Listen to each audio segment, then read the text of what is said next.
একটা জিনিস দেখবেন, আপনাদের এই নির্বাচনের শুরু থেকে বিএনপি এই আইন অঙ্গনে ক্ষমতার অপব্যবহার করা শুরু করেছে। নির্বাচন কমিশনে 10 জন থাকার কথা ছিল, সেই 10 জনে 5 জন করে থাকার কথা ছিল, কিন্তু এই বিএনপি তাদের সমর্থিত প্যানেল প্রধান নির্বাচন কমিশনার নিয়েছে, আবার 10 জনে 8 জন নিয়েছে। ইতিমধ্যেই আমরা আমাদের জায়গা থেকে দেখতে পাচ্ছি যে তারা তাদের জায়গা থেকে প্রত্যেকটা জায়গায় দখলদারিত্ব শুরু করেছে, যেটা থেকে বিচার অঙ্গন পর্যন্ত মুক্তি পাচ্ছে না।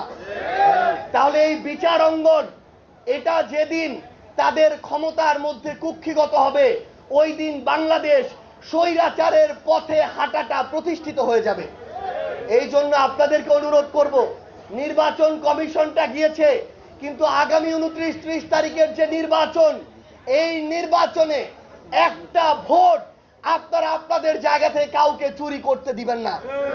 মনে রাখবেন, এই একটা ভোট শুধু একটা ভোট না, এই একটা ভোট শুধু আমানত না, এই একটা ভোট জনগণের একটা বিশ্বাস যে আগামীতে জনগণ আপনাকে ভোট দিলে আপনি রক্ষা করতে পারবেন কি পারবেন না। জনগণ আপনাকে কয়বার বিশ্বাস করবে, আমাকে কয়বার বিশ্বাস করবে।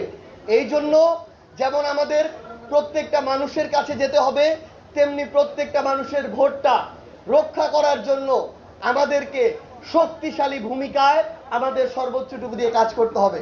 আমি আপনাদেরকে আমাদের জাতীয় নাগরিক পার্টি এনসিপির পক্ষ থেকে আমাদের সবুজ প্যানেলে 3 জন প্রার্থী রয়েছেন, এজিএস হিসেবে রয়েছেন, 2 জন সদস্য হিসেবে রয়েছেন। একটা জিনিস মনে রাখতে হবে, আমরা যারা ন্যায়ের পক্ষে, ইনসাফের পক্ষে, আমাদের লড়াইটাতে বিন্দু মাত্র বিভাজন করার কোনো সুযোগ নেই। আমাদের একসাথে কাজ করতে হবে। আমাদের সামান্য বিভাজন আমাদেরকে বিজয়ের লক্ষ্য থেকে দূরে সরিয়ে নিয়ে যেতে পারে। আমরা যেন একসাথে কাজ করে আমাদের এই সবুজ প্যানেলের বিজয় নিশ্চিত করতে পারি।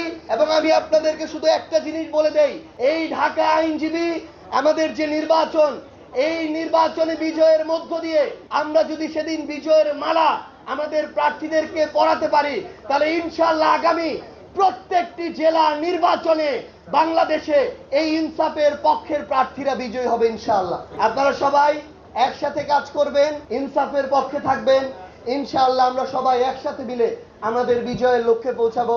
ইনকিলাব জিন্দাবাদ, 11 দলীয় ঐক্য জিন্দাবাদ।